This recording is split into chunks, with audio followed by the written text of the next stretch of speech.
I think everybody is very confused about Web3. And I know this because when I did hashtag Web3 on Instagram, people thought it was an anagram for We Be 3 and thought I was announcing my pregnancy in the form of a brand collaboration. So I think today we need to clear a few things up and actually explain what is Web3 and what is the difference between Web3 and Web2. Mm-hmm. So I think the best way to kind of break this down is most of us are currently using Web 2. Yeah. So Instagram, Facebook, all these kind of social media platforms, that is Web 2. That's how we're currently interacting. Mm-hmm. And we're in the process of shifting to Web 3, which is like the Metaverse and NFTs and all this cool technology. And we're in the process of that shift at the moment. And some people are, I guess, resistant to that shift.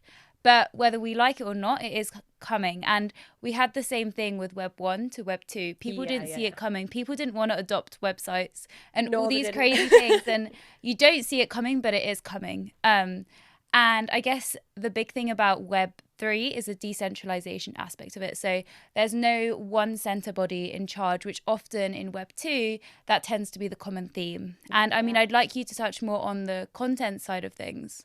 Definitely. I think, well, with Web 2, if people kind of imagine it as, you know, the social media platforms that we use today, every single day we scroll across our phone and those platforms are owned by the people at the top, and these people are kind of deciding for us what content we see. It's not good enough that we just follow people anymore. We are now seeing people that we don't follow, who they are suggesting that we would follow, or they are suggesting content for us.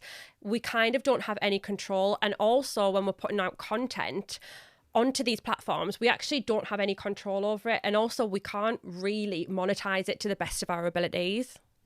Yeah, and I think that's a huge aspect of Web3 because it allows content creators to really own their content. So whether it is, you know, NFTs, you get that continued, I guess, royalties. So if someone sells on your art or your music, you still earn a fee from that, essentially, which with Web 2, that isn't as existent. I mean, you can touch more on this being an influencer in the Web 2 space. I mean, which I think is absolutely amazing because can you imagine all the creators out there who are creating music, pieces of artwork, and they will go on to sell that artwork and they will never receive any royalties for it once it sells again. And if that person then becomes more famous, the artwork that they've initially sold, the person they sold it to are getting the royalties, not the person who actually even created it. So to me, it just seems so unfair. And now you can constantly receive royalties, not even till you die, till after, because someone will take over that beneficiary of getting that money. These royalties will be there for life.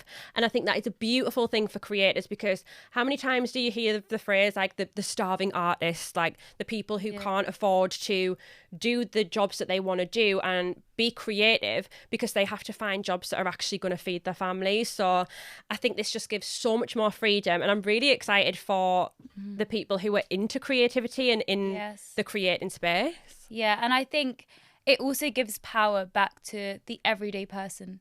Because again, there's not like one central body controlling everything, and we've kind of touched on it, but like a lot of the time in social media platforms, there is that kind of sense where they influence what we see. They want us to see these certain things. But with Web3, it's an opportunity, I guess, for everyone to be, you know, everyone's voice to be heard. And if you do join the Web3 community, you really get that sense. It doesn't matter what your background, color of your skin, your age, everyone has a voice. And I think that's the incredible thing about Web3 and why I am so excited about it.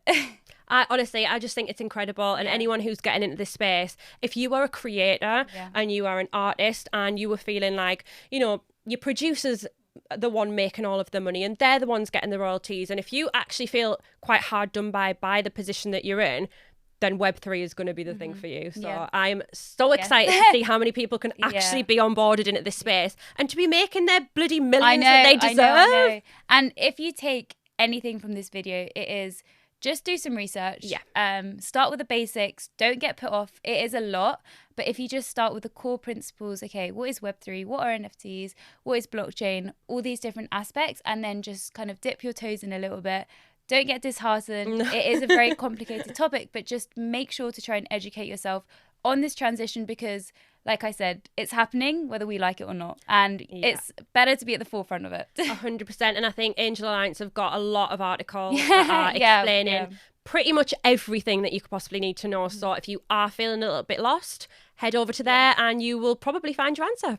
Yes. Amazing. Thank you.